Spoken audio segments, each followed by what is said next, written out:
In other words, another lovely day. You built up a lot of good energy, I hope, for meditating for so many days. And so this is what happens. The more you meditate, the more you follow instructions, making peace, being kind, being gentle, the more you actually just focus on that lotus, just with awareness and kindness, the more you open up, and you open up deeper and deeper throughout the retreat. That's why we do a 9-day retreat. It gives lots of time to really get in there and to see what's deep inside of you. And the talk this morning, I was going to give another talk to keep going on the insight practice, but maybe not go so deep. The ones I was talking about yesterday, the insights, these are the ones which make you totally enlightened, as I said, which turn your world upside down. You see things in a different way and you really start to understand what's going on. But there are still many other ways you can see that this practice also works in with insight. And it's a story which unfortunately I have to tell on every retreat because people keep on asking me, and I'm surprised it hasn't come into the question box yet, is what is the difference between samatha and vipassana? Samatha is the calm meditation. Do you think that's what you've been doing here? Making the mind very still and peaceful and get into jhanas. And many people who don't know what they're talking about, including monks, sometimes they say, oh, this is just samatha, and later on you must do vipassana. And vipassana is the 4 foundations of mindfulness, which is also totally wrong. But they always want to know what is the connection between samatha and vipassana. Now the first answer is the teaching from my own master, Ajahn Brahm. Whenever he was asked that question, he'd put up his hand and he said, now you see the front of my hand, but the back is always there as well, just you can't see it. Now you see the back of my hand and you can't see the front. But he said the front is still here because the back and the front of a hand cannot be separated. Yeah, sure, you may only be able to see one of them at a time, but you know the other one is right behind. He said that's the same with samatha vipassana. You may think you're doing calm meditation, but the insight is right behind. You may think you're doing insight, but the calm is right behind. You cannot split them up. And one thing which I think I mentioned on the first day, what I repeat here, samatha does not mean concentration. Please never say that word equated with meditation. It's not concentration. It's not concentration. It's not, I'm brainwashing you again. It's not concentration. That was one of the most unfortunate translations which has stopped so many people from enjoying meditation. Because again, concentration is what you do at school. Concentrate! And so concentration has got a very bad reputation for me. It's something you're afraid of, you have to force yourself to do. And of course, it's also the word associated with those facilities called concentration camps. And if you go to some retreats, some Buddhist retreats, it is very similar to concentration camps in the Second World War. Get up, sit down. And if you don't meditate, you get gassed. Well, not really that bad, but sometimes it's like that. It's so forceful, like you're in some prison. Now that has got nothing to do with meditation. Meditation, samatha means stillness. So take away the idea of concentration. Totally abandon that idea of concentration. Call it stillness. And you understand what samatha is. And also you understand, because it's stillness, why you do need stillness to have insight. Why you need insight, when you have insight, how that produces stillness. Not concentration, stillness. And that makes meditation so much easier for people, because many people, they can't concentrate. When they try, they just get headache. But being still, that's something you can learn how to do. And when you understand this is all about being still and seeing things as they truly are, then you have Buddhist meditation in a nutshell. So stillness, samatha, and insight, vipassana. They always go together.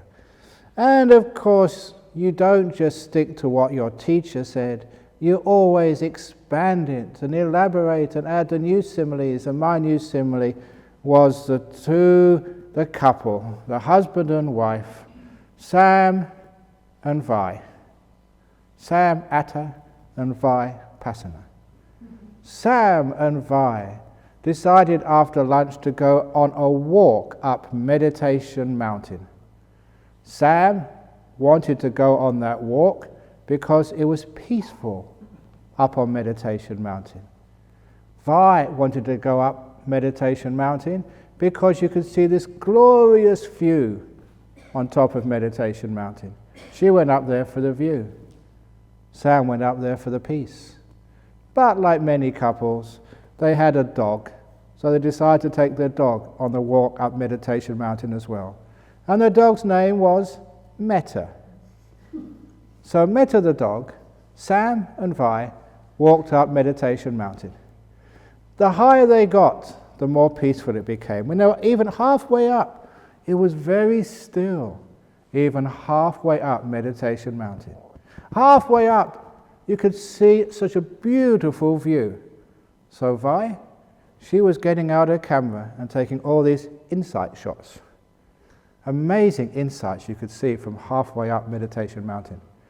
And Metta the dog was one of these really easy, simple meditators. She was just wagging her tail the higher she got up.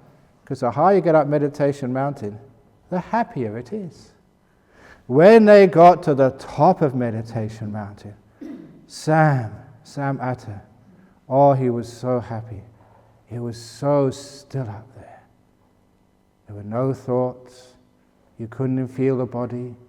Everything was so peaceful and still that nothing moved. But he also had a pair of eyes, so he could see the incredible view on the top of Meditation Mountain. And as for Vi, his wife, oh, she could see everything on top of meditation. You could see the whole of samsara all laid out. It's so easy to get insights into everything on top there. But she also could experience a deep stillness there on top of Meditation Mountain. And as for Metta the dog, she was wagging her tail like it will fall off and running round in circles. She was so happy. But she could also experience the stillness and also see the view. You ever seen dogs? They go on high places, they look over great views. They enjoy seeing insights too. And the reason was because on the top of Meditation Mountain, stillness, that's samatha, insight, vipassana, and metta coexist. You cannot separate them out. Now, many people say samatha and vipassana go as a pair, but from experience, it's not from the sutras, this is how it works. Metta comes as well, and you can't stop the dog following you up the mountain. So whenever you get into deep meditation, you've got this incredible amount of love and happiness and joy, as well as stillness.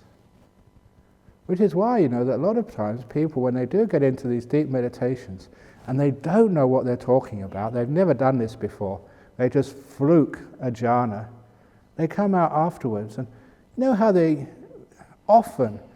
they describe that bliss, they say pure love. And it's, they don't really know what love means, but it's just so powerful, so selfless, so joyful. They describe it as metta, which is why all these things, they come together.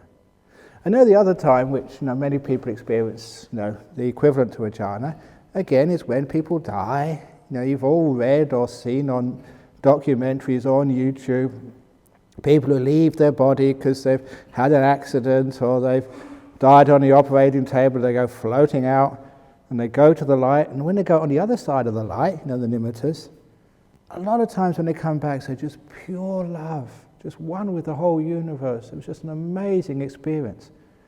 But most times they don't say such things as ecstasy, although, that's what was ecstatic. But how they describe it mostly is like pure love. Which is one of the reasons why I always include metta going up on top of that mountain. because they all go together. And why it's also important that you respect loving kindness throughout the whole practice. I think a couple of days ago or yesterday I did mention doing loving kindness towards your breath. Loving kindness goes all the way.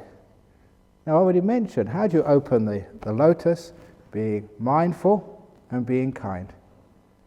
The trouble is many people, they just try and be mindful, but they forget the kindness.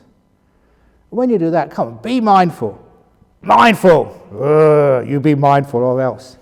Of course that doesn't work.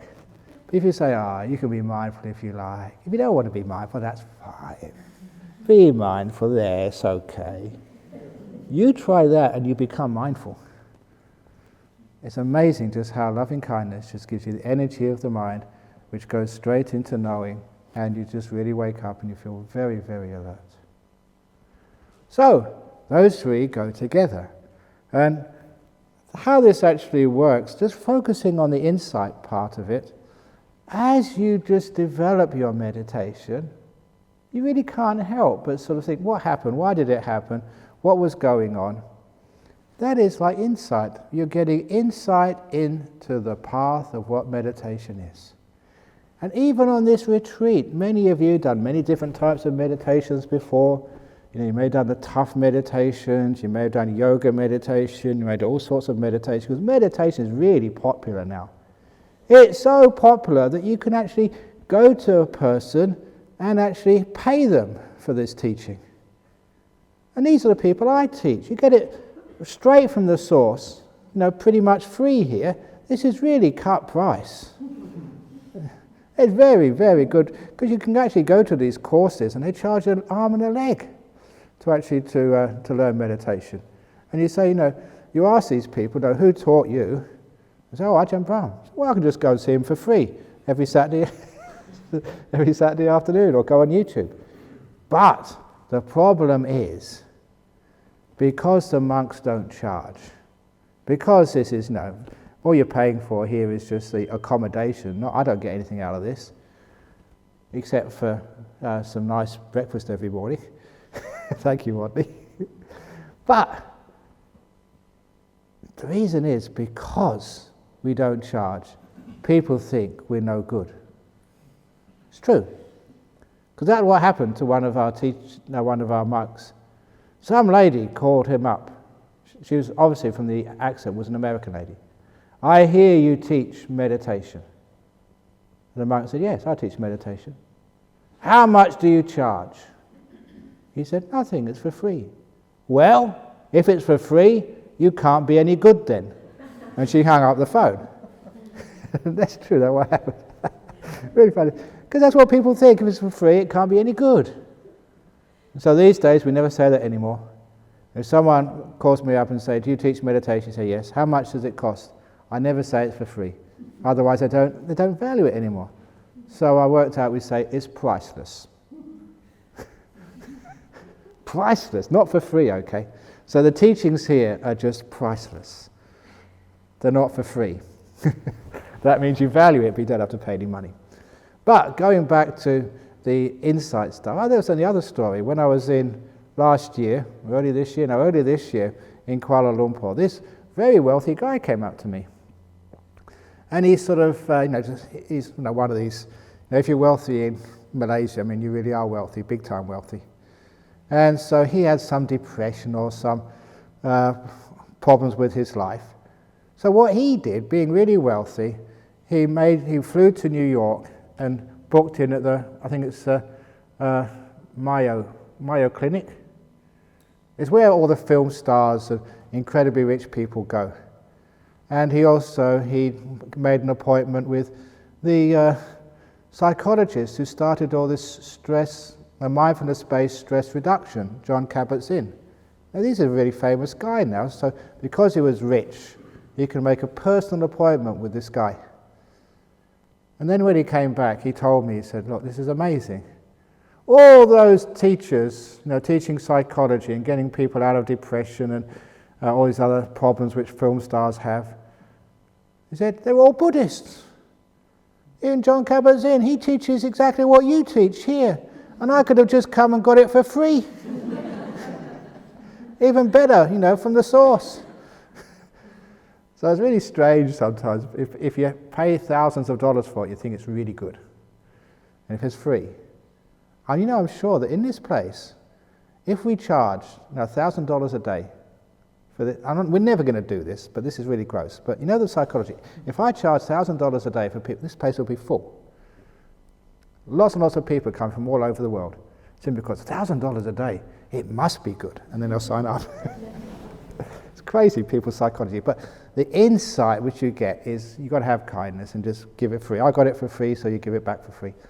Now, to get insight into the way that meditation works, when again, that's a simile I gave earlier on about being in the cloud on top of the mountain, you don't know which way to go. Now that's going to be the biggest problem when you start meditating. You don't really know which way to go. You can trust, but even if you trust the teacher, you may not understand what they're saying. That when the word comes out of my mouth, it's pretty accurate. By the time it gets into your brain, it's been changed, and some things forgotten, some things added. So it's very difficult to learn just from words. So you have to have your own little experiences first of all. But what the insight does to you, you actually start to experience, that we are more mindful. And one of the ways you can experience more mindfulness is the food tastes more delicious. I say that because people are really into the food, especially when you only eat twice a day. It's really important for you. But have many of you noticed that whether it's a cup of tea or whether it's just a piece of toast or a curry, it tends to taste more delicious on a retreat than when you get home? And it's not the cook. What's happening there? Your mindfulness is increasing. So you can actually taste more of the flavors. You're waking up. You're becoming aware. You find you can experience the sunsets or the beautiful views. You can spend a lot of time there just with a cup of tea looking at the sunset and enjoying it. You see it more deeply. Have you noticed that you can't do that in ordinary life? It's not you haven't got time, you just can't see the beauty. And the simile which I gave, which is a common simile, again, those of you who come on every retreat, I say the same stories because you keep on coming. If you really understood them, you wouldn't need to come again. So that was the story of how insight and happiness and stillness all work together. It was the story of walking up the road, up from the bottom of the hill, up to Bodhinyana Monastery. And then the road you came up to come in here. It was a beautiful spring day. I had plenty of time, and so I asked my driver to please let me off at the bottom. I just want to walk up for some exercise, and also just to enjoy the beautiful morning. So I walked up this hill. It's only 2 and a bit kilometers from the bottom of the hill to the gate at Bodhinyana Monastery. Now the strange thing was, this was the first time I'd done that walk in 7 years. And someone was telling me that Ajahn Brahm in the office, and he's been here about 20 years. He's never done that walk, ever, not once. And many of you have been coming up here. Rodney, how many times have you been coming to this monastery? For years. Have you ever done that walk? Now this is what happens, because when we stay in a place, we go up and down usually in a vehicle, and we assume that we know our surroundings. That was my assumption. For 7 years I've been living in this monastery, up and down the road in a car, I don't know how many times a week. But I walked, and it was a very strange experience. I could not recognize my surroundings. Was this the hill I lived on? Because it looked totally different when I walked. If you don't believe me, try this. The house in which you live, most of you may have just gone up and down that street in a car. One day, just walk to the end of the street, and you'll be surprised that you see things you've never ever noticed before. It is like you're walking down that street for the first time. Now when that happened, I saw so many things I'd never seen before. It was strange. What is going on? I live in this place. I should know this hillside. So I stood still. And when I stood still, it changed again. Because standing still, I could see so much more. But better than that, everything became deeper. The colours, the greens became richer greens. And the detail started to stand out. And I thought, what is going on here? This is really weird. And everything looked more beautiful than I'd ever seen it before. And it was just an ordinary day. It was a nice day, but it wasn't anything special. But I'd never seen that hillside look as gorgeous. And when you have experiences, you will always contemplate them afterwards. You don't say, I will have to. You can't stop. So I started trying to find out what's going on. I'm getting insight into that experience. And it didn't take me long to understand what was happening was that when you look through the window of a speeding car, the light which falls on the back of your eye, on the retina, it forms an image. It's a chemical reaction. But when you look through the window of a car, another image comes up, dislodges the first, then another, then another. They come so fast, one after the other, that no one image has a chance to fully form. So even the image, it's only just a rough outline. There's no detail. And the colours, because this is a chemical reaction, the colours don't fully mature. They're just washed out, they're pastel. But when I got out of the car and started walking, the eyes had much more time. So the light came in, it formed a more deeper image with more detail before the next one came. But when I stood perfectly still and just looked, the image started to form more and more. I could see more detail. I saw beautiful little flowers which I'd never noticed before, little rocks with lichen on them. I never noticed that before because I was going too fast. And even better, the colours. The greens and the browns, they were just deeper than I'd ever imagined could be. Because now they fully formed. The chemical reaction in the eye had enough time to complete. And my mind had enough time to explore this beautiful image. It was incredibly beautiful. And I could see so much detail because I was still. That is how your senses work. If you rush, you can't pick out the taste. Most of it is lost. If you feel, that's why I've asked many of you to go out into the forest and feel the wind, feel the heat, and feel the texture on the bottom of your feet. Take your socks off. Feel it. The more still you get, the more you can actually feel. And it gets very rich. And it was unexpected for me, but it gets beautiful as well. It gets so happy. Whatever sense you have, everything becomes richer, deeper, fuller. That's what I meant on top of Meditation Mountain. Stillness, seeing more things, and having greater happiness, love if you like. The three of them always go together. Metta, stillness, and insight.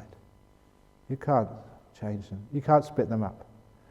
So one of the things you can know that you're going in the right direction in this meditation, it's not that you're becoming more insightful, you understand things more. Yeah, you can sort of understand that, but you can fool yourself very easily with insight. You can feel stillness. You know roughly what stillness is. But one of the great indicators your meditation is going well is your happiness and your beautiful sense of metta. If that's increasing, well done, you're going up the mountain, not down. And that's something which you can't fake. If your meditation's going well, the person in the next room who makes all the noise, when you start this retreat, ugh! But if the meditation's going well, poor thing, they must have a lot of problems in their life. I don't know why they're making so much noise, but I wish them happiness and well-being, poor things. You get much more loving kindness. And one great way of knowing that is when you go home. If when you go home, the first thing you do is argue with your husband. I gave you all these things to do and you've done nothing all the 9 days I've been away. Why did you do that for? I told you to do this. What have you been up to? Then you'd be wasting your time on this retreat. But if you go back and you see your wife and you find your wife has been shopping, and there's been no money left in your accounts. Then others will say, you poor thing, I hope you really enjoyed your shopping. Never mind, we can always just run away and become monks and nuns because we've got no money left. But if you have that kindness, then great, you've been doing some good meditation. That is a much better sign that your meditation is going well. Much better than coming up and saying all these amazing things you've understood. You can fake that. Stillness, it's hard to fake, but loving kindness, you can't fake that because you'll always be tested. Throughout the day, even here, someone irritating you, somebody, the crow flying on top of you and pooing on your head. It does happen, I don't know why. I think they target you. And they're pretty good shots. Whatever it is. But this is testing you out. And if you just get so peaceful and happy no matter what happens on this retreat, great. You're getting insight, you're getting stillness, your meditation's taking off. So you find out this is insight, it's actually working.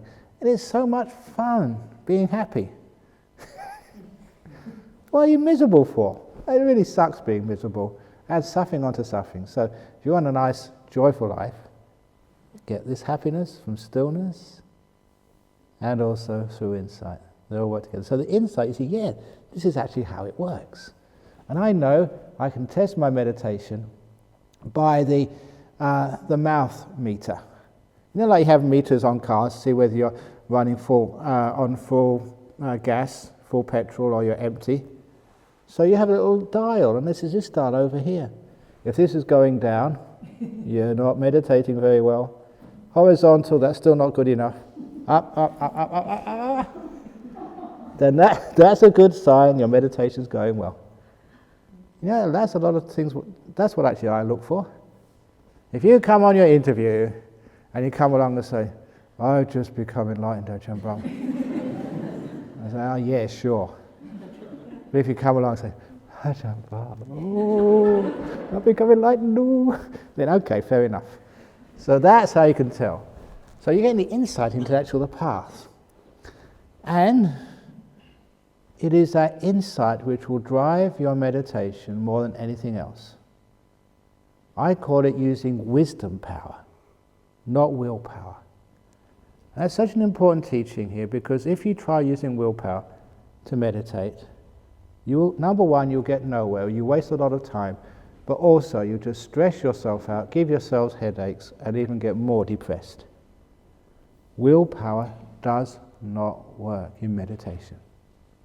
If it did, there'll be people who have got far greater willpower than I would ever have. These people who just go for something and nothing will stand in their way. You know people like that. They're pains in the arse. That's not a nice person to be. But wisdom power, you can just get into these deep meditations just by avoiding all the obstacles, just by using your insight. Understanding. And what you understand is, every time you come across an obstacle in meditation, you're at a certain stage and you can't go deeper inside. Don't keep on just forcing. Ask yourself why. Why is it that I'm plateaued here and I'm not going deeper? Force is not good enough. Insight is. It must mean you're holding on to something. There's something you're not letting go of, which is why you can't go deeper. It's just like at the airport. If you fly in these cheap carriers like Tiger Air or Air Asia, you're not allowed to have any check-in baggage unless you want to pay extra. So if you go to the airport with check-in baggage, they won't let you on the flight. If you're going into jhana with baggage, I'm sorry, they won't let you through the gate. You have to let go and be free, be empty. So there must be something you're holding on to which stops you going deeper. So you have a look at these plateaus. What am I holding on? Why? Number one, expectation. This is one of the problems when I teach. I tell you all about these amazing states, these beautiful lights coming up, and the bliss better than sex. You just light which is blinding. The whole body disappears, and you're having the happiest moment of your life. Of your many lives. Oh, this is so amazing. Would you like to see this? Would you? Yes. I want, give me. So what happens when you get close? You have all this wonderful expectation. It's going to happen. You're close. That's what's stopping you. That's number one, expectation. So you check, what do I expect? It's the same with saying, what do I want? I mentioned that earlier a lot of times. I say, what do I want anyway? What I really, really want is just to be peaceful, be content. So what do I want to get jhanas for? I'm content now. So, okay, to hell with jhanas. I'm just going to be content. I'm just going to sit here and have a nice time. And when you sit here having a nice time, just being content, not wanting anything in the whole world, that's when jhanas come to you. That's how it works. You want something, it will never come. You let it go, and it comes to you. So be careful. Use insight. And that's why you get these great monks like Ajahn Brahm, these incredibly accurate teachings. Sit under the mango tree and hold your hand out. That's all. Do anything more than that, the mango will never fall. You can sit for years under that tree, it will not fall. Sit, open up your heart. Sit still. And the mangoes happen. They just fall, one after the other. Juicy, delicious. Look, I hope you have enough faith in me. I know what I'm talking about. That is how it works. You shake that mango tree, even a tiny bit. Well, you ask the mango tree, please fall, please fall. No. You've got to be perfectly content, at peace, not wanting anything in the whole world. And that's the insights which will come up for you. Every time you want to get deeper, it's wanting to get deeper is a problem. So one of the great things is just learning how to be content, be happy where you are. And that's where we come to the insight into freedom. We have all these amazing words in our languages, and we just haven't got a clue what it means. Do you live in the free world? I remember we used to have this musical, West Side Story, when I was a kid. And one of the songs in there, it had the lyrics, everything's free in America for a small fee in America. It all costs. But is that real freedom? If you want to understand what freedom is, and its opposite, being in a prison, there's that story. I won't go in detail because I'm sure you've heard it and read it many times before. It's about the monk who went to teach in a prison. And after teaching in a prison for a long time, they asked him to stay behind. They wanted to find out what it's like living as a monk. And so he told all the story about living in a monk opposite here in Bodhinyana Monastery. And I won't go in all the details, but compared to living in a top security prison in Australia, living in Bodhinyana Monastery is far more ascetic. Now, I sleep on the floor. We only get breakfast and lunch, no dinner. We don't have any TVs, no sport, and have to get up early and stay up late.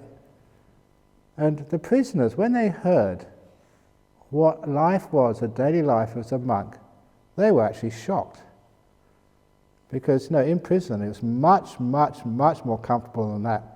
That's one of the reasons if I ever get sentenced for doing something I never did and go to jail, I'll have a wonderful time.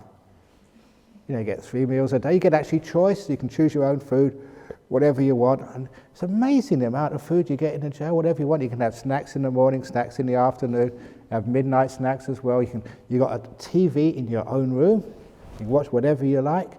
And what else do they have in jails over there? You can play sport if you want.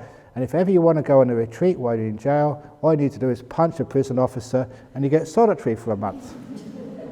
and they come and put a tray of food. That's the other thing. You get actually a tray of food. If you go over the road there, you see we eat out of bowls. Everything goes in one bowl. You get actually a nice tray, the rice here, or the potatoes there, the curry there, the vegetables over here, instead of all slopped into one bowl.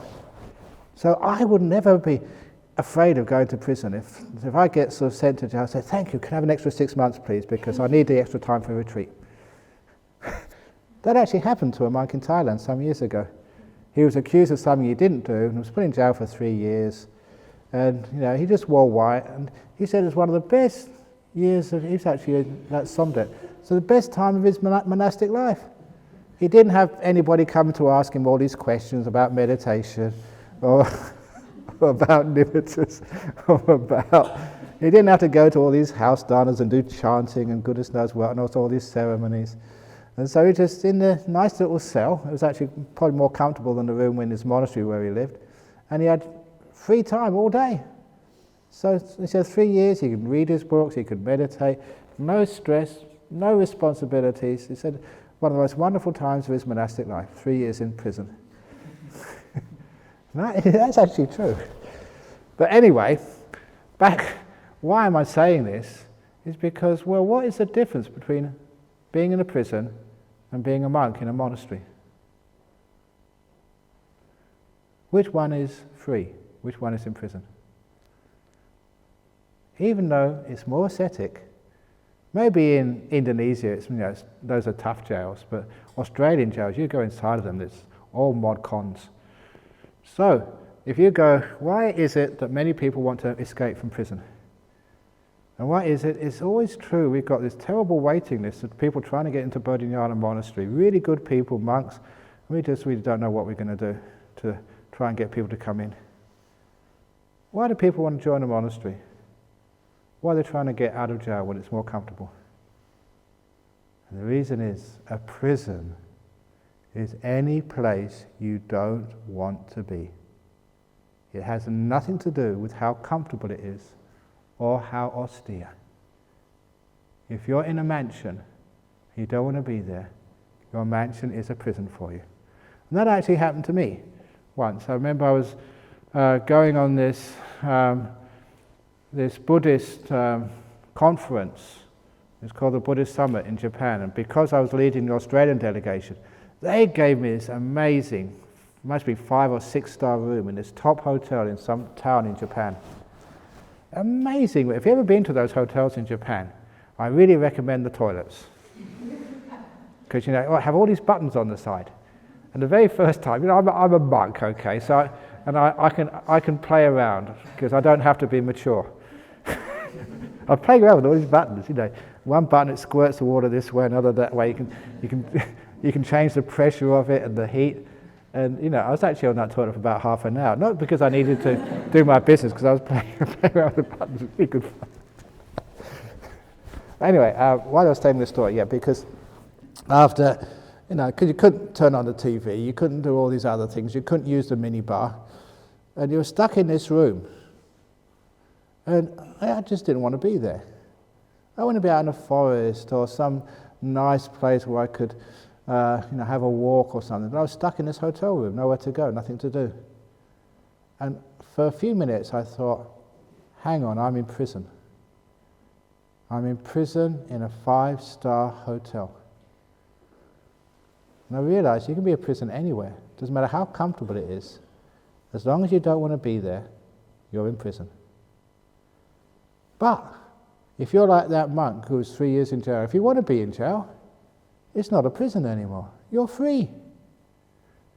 The difference between being in prison and being free is whether you want to be here or whether you want to be somewhere else.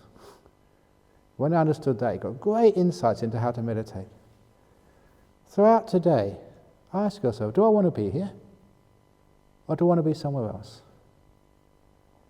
If the answer is you want to be somewhere else, you've just made a prison for yourself. You're not free. If you're here and you want to be at lunch, here is now a prison for you. Even if you're in nimittas, beautiful nimittas, but you want to be in jhana, you've lost your freedom.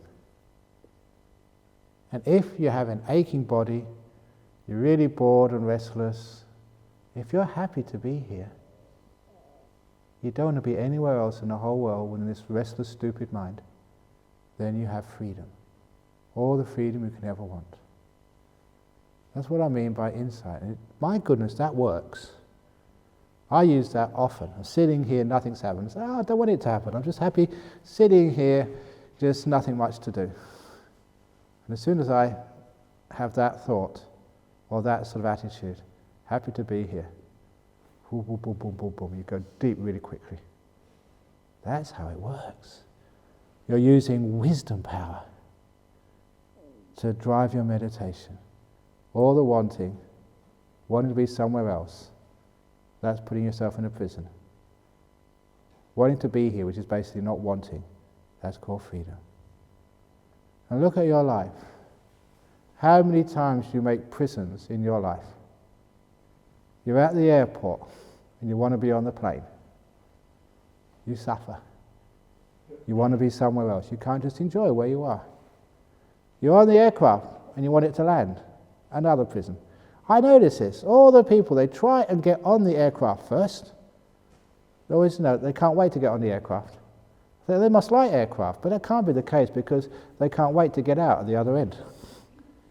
There's something really wrong there. So if you really like the aircraft, yeah, wait. But if you don't like the aircraft, the best is last on, first off. So wait till the end of the queue. So you're last on, first off.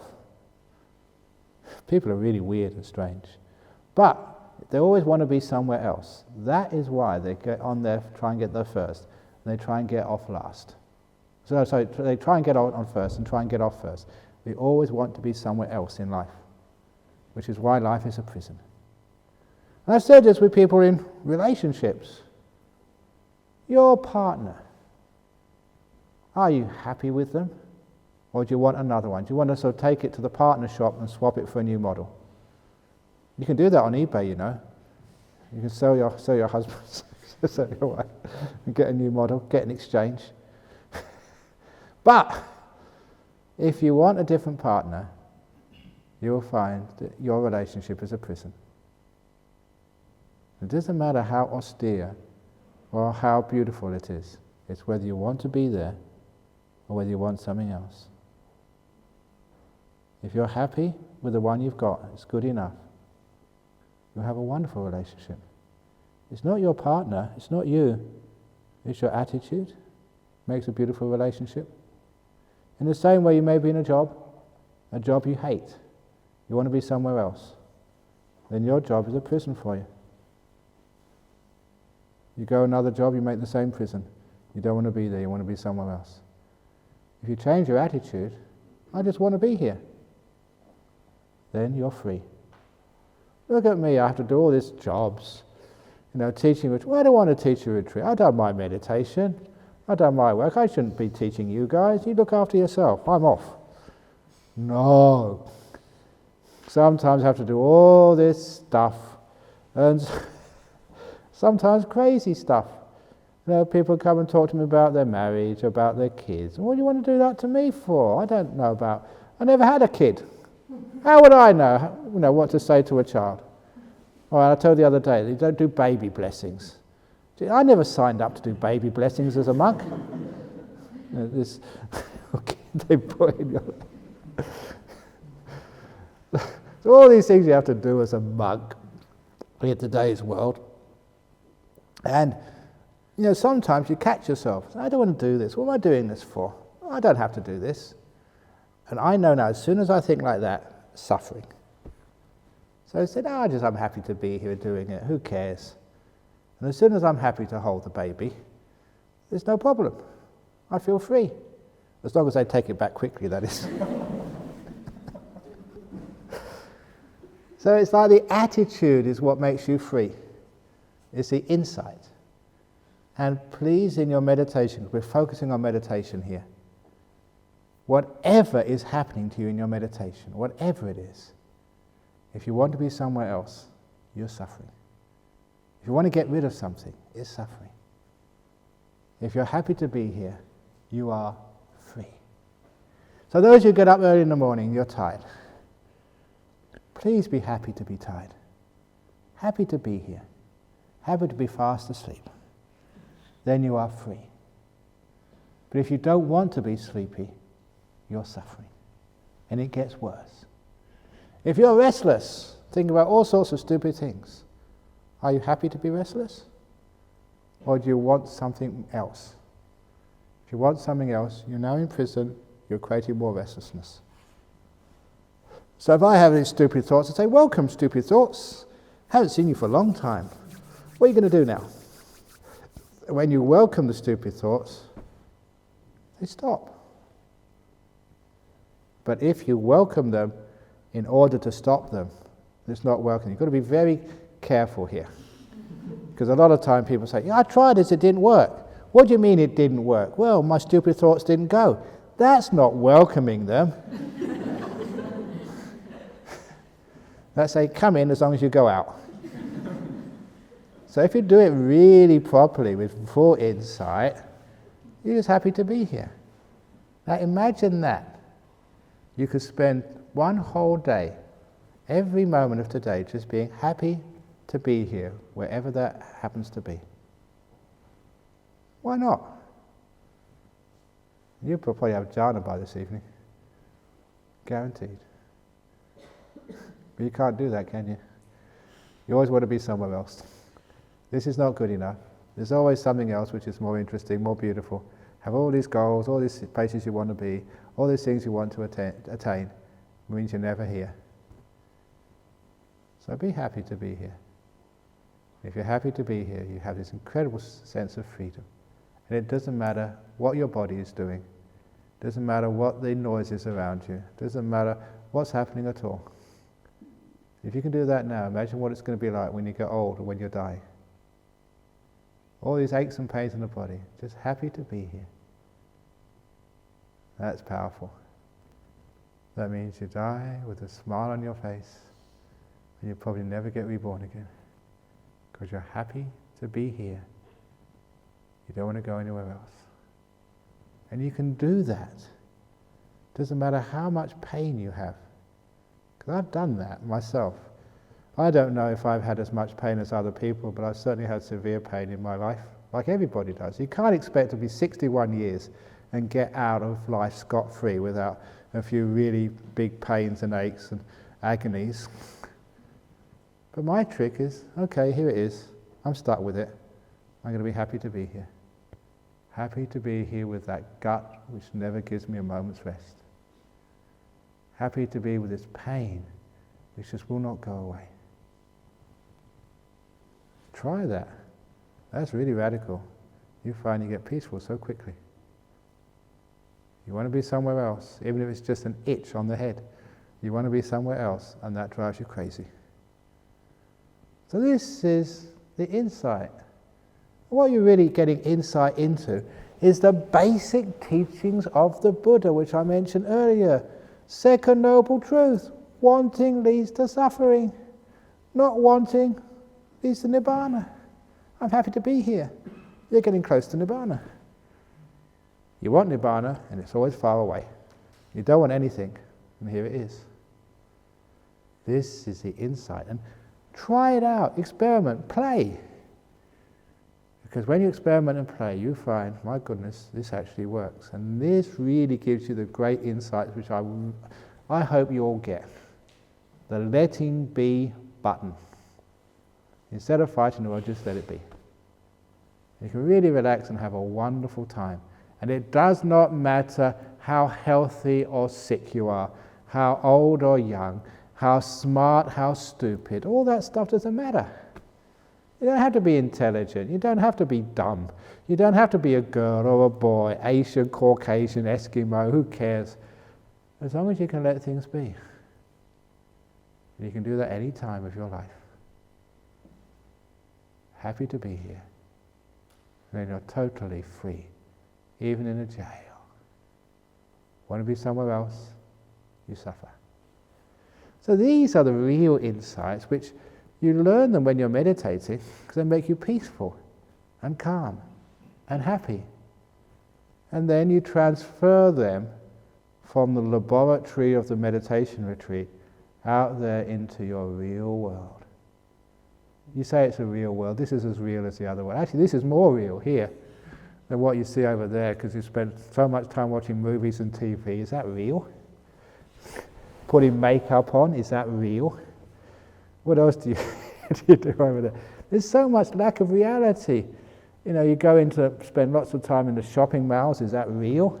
You never even see the sun or feel the rain. Look, you always wear clothes when it's raining. Umbrellas, feel the rain instead of trying to protect yourself from life. Get real. Just like the monks, we're real. So what you do is you take some of these insights which you learn in meditation, just learning how to be, and you have such a wonderful life. If you want to understand and appreciate the dinner you go out to in the evening, meditate beforehand. You're going out with your partner for a nice meal at an expensive restaurant. Look, you want to appreciate that food. So meditate beforehand to get your senses really strong. And when you sit down at a restaurant with your boyfriend or girlfriend, you tell them, shut up. I paid a lot of money for this food. I've got to enjoy every taste. And you pick it up, remember, just one spoon at a time, and you put it in your mouth. And you taste every delicious morsel of it. And you don't talk to the guy sitting next to you, because that's taking away my mindfulness. Shut up, look, I'm eating.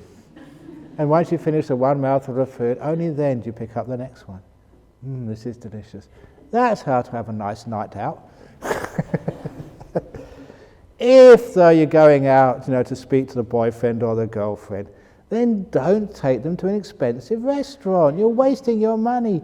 Take them out to McDonald's or KFC, any junk food, because you don't realize what you're putting in your mouth anyway. You're too busy talking. So, save some money. Don't waste it on the food which you're not really mindful of anyway. That's my advice to you. And when you're working, to get all this work done, we are so inefficient. And one of the reasons we're so inefficient, I don't want to do this work. I'll just get it out of the way. Why do I have to do this work? Amazing just how much of your brain is wasted complaining. So much so that you can't put your energy and effort into the task. Now, half of it, or maybe 2/3 of it, is always complaining, just what do I have to do this for? I shouldn't really have to do this. Why did I do this? Please remember, at work you get paid, okay? Your salary is a bribe for making you do something you'd rather not do. That's what they pay you for. If you enjoyed it, tell your boss, I really enjoy this work, then they wouldn't need to pay you, would they? So work is going to be suffering. If it wasn't, you wouldn't need the incentive of being paid. How many of you would you go to work anyway, even if you weren't paid? Put your hand up. I'm going to tell your bosses. So they can save some money, half your salary. I would go to work because I wasn't paid. But you can see what I mean there. It's going to be some difficulty. So stop complaining. Just be happy to be here. Then you find the work gets done. And somebody criticizes you. They always do that in the office, don't they? They call you a fool, they call you an idiot, whatever it is. That's just office politics. Be happy that they're calling you a pig. Oh, thank you so much. There's a last little story. This is insight, okay. There was this philosopher in ancient Greece, 2,500 years ago. And he would teach all his students, not just philosophy, but just how to live a happy, peaceful life. But of course, being a teacher, every now and again he had to scold one of his students, tell them off. But every time he scolded one of the students and told them off, telling you're stupid, you're pig-headed or whatever it was, he would fine them a couple of dollars for the privilege of being scolded. Because it takes a lot of effort for a teacher to scold a disciple, so have to pay me more for that. So every time you get scolded, you have to pay me $2. I scold you, Leo, you have to pay me $2. And this was actually what happened. So once the students graduated, one of the students graduated, they got a job working in Athens somewhere. And as he was going to work, people would sort of scold him, say, "Stupid idiot, get out of the way with your chariot," or whatever it was. And every time he was scolded, he would laugh. And even at work, his boss scolded, "You're late." You know, he made too many mistakes. Every time he was scolded, he would laugh. And people thought he was crazy. He said, "Why do you laugh?" Even when he got married and his wife scolded him, he would just laugh all the time. And that really pissed off his wife. You know, just, "I'm scolding you, why do you keep laughing?" And he said, "Look, this is my training. When I was a student, I had to pay for this. Now I get it for free." So he appreciated it, didn't have to pay anymore. Well, that's actually great insights. So I think that, and I've been mentioning this to anyone who's got kids, every time you tell them off or discipline them, you must charge them. Charge them, $1 or something from their piggy bank or whatever. So when they grow up, you know, when they get scolded by someone at work, they would just laugh. "You know, my mum would always fine me when I got scolded. I would get it for free, yeah, hoo hoo hoo hoo." So you can use some of the insights you hear here, especially in meditation. It does actually translate into your life outside. So all those people say, "How do I do this when I get home?" It will happen quite naturally. You'll understand what freedom means. Many places in your life, you're in hospital, you're stuck in a traffic jam. Are you happy to be here in the traffic jam? Or do you really, really, really want to get to the destination? That's called suffering if you want to get to the destination. So be happy to be here, stuck in the traffic jam. Then you understand the secret of life. You also understand how to meditate. Tired, restless, in pain, whatever. Sit here, I'm happy to be here. And you get deep into meditation very quickly. It's the secret of freedom. That's the insight. Not just how to meditate and get deeper, using wisdom power, not willpower, but how to live a beautiful life, no matter what situations come your way. So that's the talk this morning on wisdom power, not willpower. Da da da. You ready? Sadhu, sadhu, sadhu. Don't always do it the same way. Otherwise you're just robots.